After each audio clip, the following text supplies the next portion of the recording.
Welcome back, brothers, commanders, and fellow scrap collector. Today's battlefield on a half water, half land nightmare with only one narrow choke point right through the middle. It's an 8v8, every unit matters, and your only way forward is straight into the grinder. Naval battles, land pushes, this map punishes everything. So grab your D-guns, queue up those ships, and line out. And let's find out who controls the paths and who ends up flooding the oceans with wreckages. Spawning in as our top commander for our blue team, Graceful. Starting in the Cortex, going to be opening up bots here. And his co-commander, Troll Hard Go Pro here, opening up as Armada. And let's head over to the north side of the map here. We'll find out who is the commander for the red team. It's going to be Thrawn here as an Armada commander. We'll zoom out and we'll find the co-commander Bob Tree 1 starting off on the front line as a Armada commander, opening up vehicles. If you guys are new to Beyond All Reason, let me break down a few key strategies. On a map like this, each player has a different role. You have your sea players on each side here, designated to control their side of the sea. You have your frontline players here, designated and holding the front line and making sure no units leak through, because one unit can completely devastate your entire economy. And then in the back line, you have your tech players. These guys' main job is to eco up as much as possible and feed your team powerful units to help them through the mid game and later on into the late game. But early on, we have some action here as the grunts are pushing up, maybe looking for some damage, but they're going to be met by their counterparts, the pawns. Bob Tree here getting surrounded on every front. The aggressive nature of Bo Biden here, the purple commander, very strong as he keeps pushing in. Perhaps he can snipe this metal extract here. No, a Janus shot shuts that shit down. No exceptions, but he has one more pawn here, gutting that down. That is a huge snipe for the purple commander, because metal and bar makes your game go round. Metal is your resource for building pretty much everything, and it will almost always be a limiting resource. Huge D-guns though coming out from Bob Tree. The action is non-stop. I can't even explain the game. Bob Tree though might lose his commander here. It's going down to 25%. Huge micro. That was an insane move. He's bobbing and weaving 10%, but the D-gun shuts it down. Barely living on 110% HP. What a clutch. Let's zoom out here. Let's calm down. That was an intense battle. Metal is placed on these metal extractors, which allow you to build the vast majority of your units. We have a few ticks sniping some more metal extractors, being a nuisance. Shouldn't be too alarming. Your secondary resource is energy. Energy allows your units to be built. If we look at a simple unit, 130 metal versus 1400 energy. Most of the time, you'll always be metal stalled as these ticks continue to harass. That's why you see these players prioritizing these metal extractors, because that economy lead you can gain from crippling your opponent's economic advantage can be crucial in turning out your team to victory. But these pawns are relentless, continuing the bombardment here. Commander, and they don't stop pushing forward and continuing out the damage. These pawns must be stopped. They can't take any more damage. There's 2 pawns left. He's a little bit of missed micro here. He could definitely get some more damage. If his APM is high enough, he's looking. One more metal extractor could easily fall here, furthering the economy lead for the red team here. This is huge work. Nasty work, I must say, from our A run commander here. Continue to micro up. Another metal extractor goes down on top of 2 more wins. This man is an unstoppable demon as he continues to put up that pressure. Now, why is this so important, you may be asking? Well, because if the front line crumbles, everyone crumbles. And he just crippled one of the frontline players. So now Troll Hard Go Pro here is forced to make up for this guy's mistakes by also heading towards the front line in order to salvage the situation. Now the sea battles are slow. See, this is starting to come up online here. Blue versus pink and Scion versus nobody. I think this guy didn't even go into the sea. He went hovercraft instead. It's a very weird option. Most players don't end up going that. They go sea because sea is so strong, so cost efficient. It kills everything per metal value because it's just so damn strong. Let's zoom in on the front line here, because this is where the action matters the most right now, as the C is for the mid game, but the choke point here, the grinder, is the early game, and we're still primed in that early game right now. Turrets are coming up trying to halt the push, but these Januses do big burst damage, and they will immediately shut that down. That turret, into the grinder it goes. They fire off 2 rockets and leave devastation behind. Some pawns walking up. Bo Biden here, continuing the poke and prod. Right now, the middle looking to be heavily favored in terms of the red team. That early economic damage done by a run here coming in play now, as purple does not have the economy to fight for the middle of the map here. And those are 4.3 metal extractors. The normal, that's double the normal amount here. So that is very good for your economy. And getting these can be game changing. So blue team is desperately trying to put in all the resources to regain these. The sea battle happening on each flank right now, but those don't come into effect yet. Once the sea is fully won, then the sea dominance you'll start to see in the middle of the map. But until then, it's all about this early game push. We gotta stay close attention to these rocket bots firing away. The turrets coming up trying to stall the pushes. Perhaps tier 2 is on the way shortly. It's about that time, 6.5 minutes. Let's have a look. Here it is. Called it right on the money here. Tier 2 being pumped out to the front line. The first Sheldon is going to reach it in approximately 30 seconds. That can also change the tide of the battle.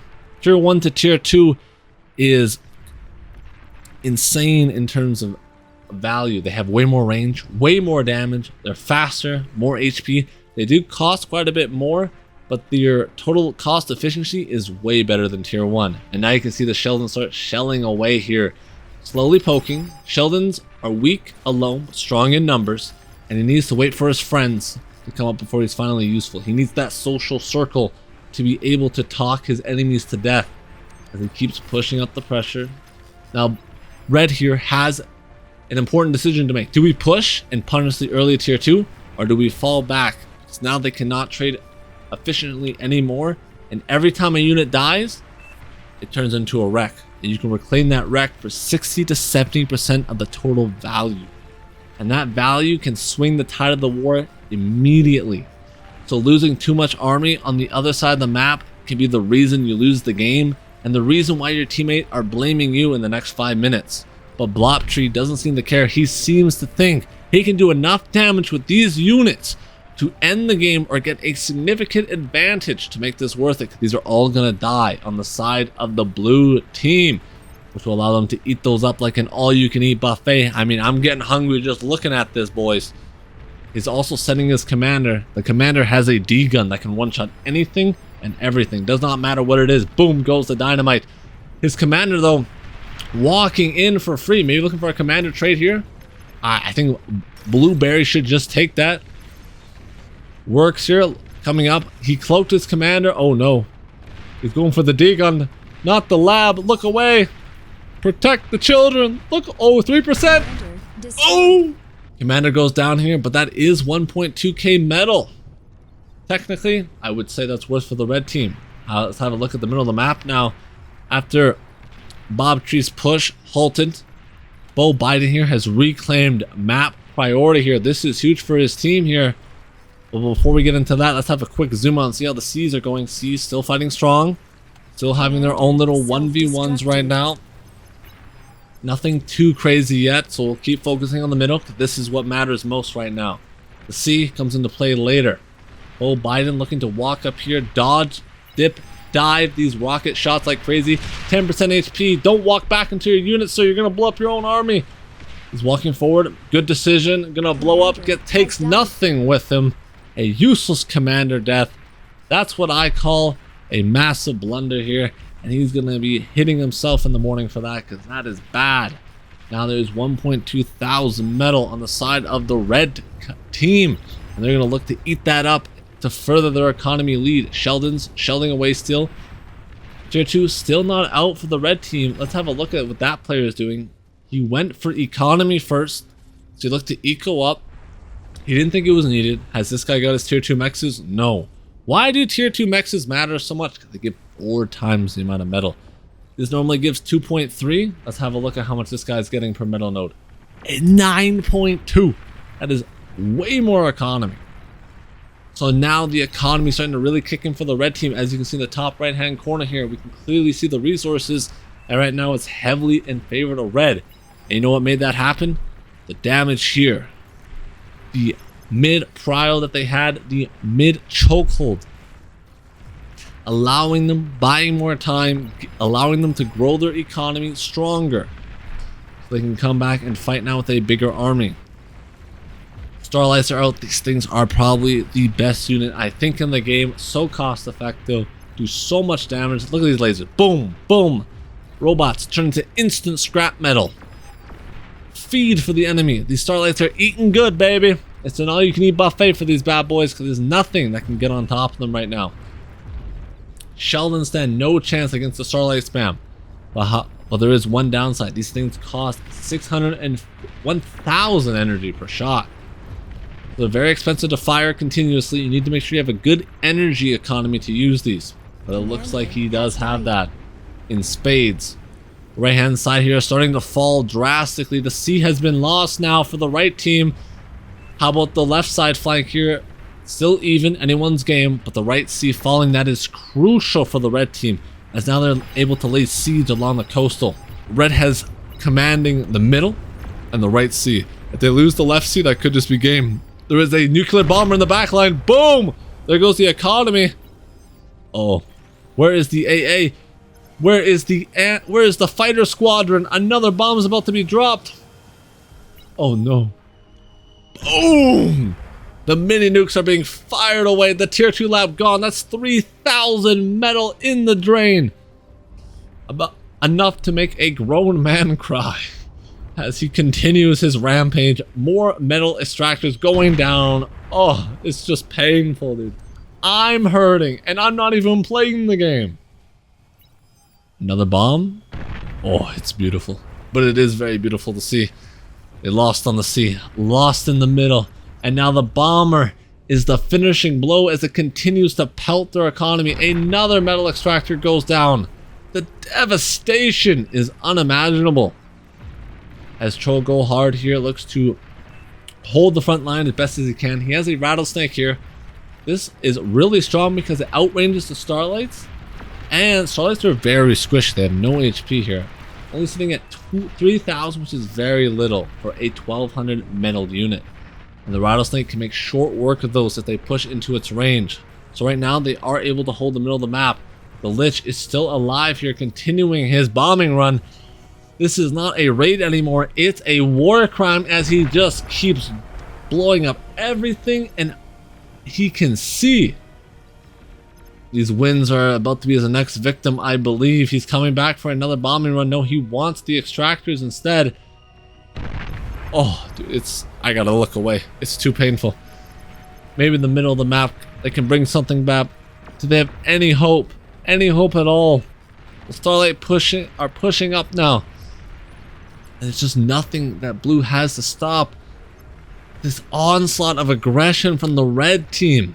The insane plays from A run here, getting some good poke damage. Then we have Bob Tree here, getting more damage on this guy. Blueberry basically was getting dicked down the entire game, endlessly attacked from multiple different players there. Is it his fault? A little.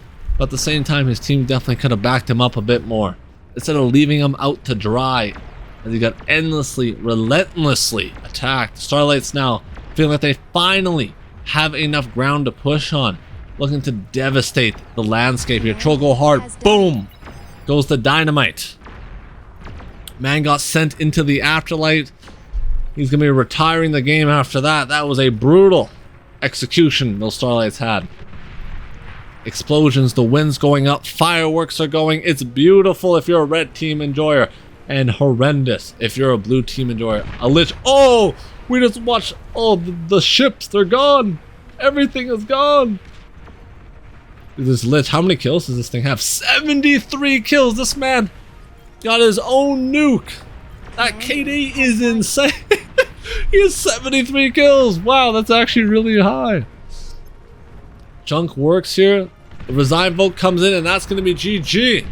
If you guys did enjoy this cast, make sure to leave a like, smash that like button, and I'll see you in the next one. Hope you guys enjoyed. And let's look at the damage here. If you are wondering, here it is, and peace.